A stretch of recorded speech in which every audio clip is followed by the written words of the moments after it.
In one of the most chaotic, physically grueling, and absolute drama-fueled encounters of the 2026 World Cup, 10-man Paraguay pulled off a monumental defensive masterclass to defeat Turkey 1-0 at San Francisco's Levi Stadium, throwing Group D into a state of total anarchy. The match erupted into instant life just 64 seconds after the opening whistle when Matthias Galaza caught the Turkish defense completely asleep, collecting a loose ball outside the box after a neat piece of one-touch play assisted by Julio Enciso.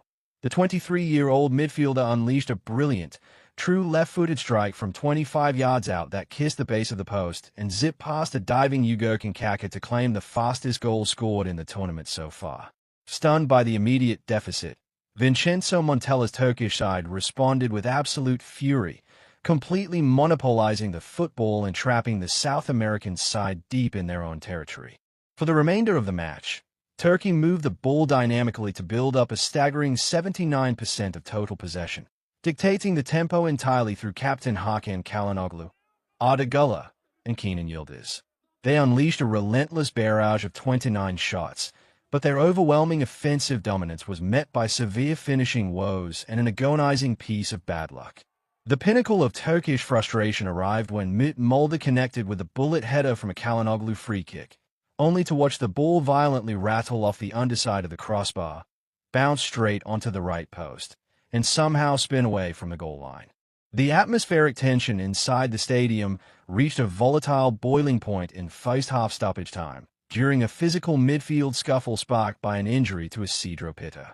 Paraguayan star Miguel Almiron became involved in a heated, nose-to-nose altercation with Umut Mulder and deliberately covered his mouth with his hand while making a comment to his opponent. Following a lengthy video assistant referee review, the referee determined the gesture broke conduct rules, shocking the stadium by issuing Almiron a straight red card and leaving Paraguay a man down for the entire second half. The second half quickly devolved into a brutal, fragmented war of attrition as Gustavo Alfaro's men completely abandoned all attacking intent to deploy a desperate, deeply entrenched low defensive block.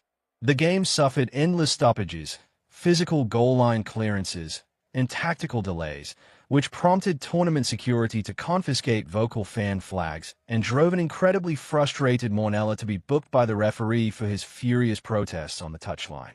Mornella threw everything forward by substituting on fresh attacking talent like King Yuzun and Deni's goal. But the young forward's best chance, a clean header from a chip delivery, lacked the necessary power to beat Paraguayan goalkeeper Orlando Gil. Paraguay's backline, anchored by Juan José Casares and Gustavo Gomez, combined for an astonishing 58 clearances to break Turkish hearts. When the final whistle blew after chaotic injury time, it triggered wild celebrations for the Paraguayan squad, who kept their knockout dreams heavily alive, while leaving Turkey completely toothless after 44 tournament shots without a single goal, facing a humiliating early World Cup exit.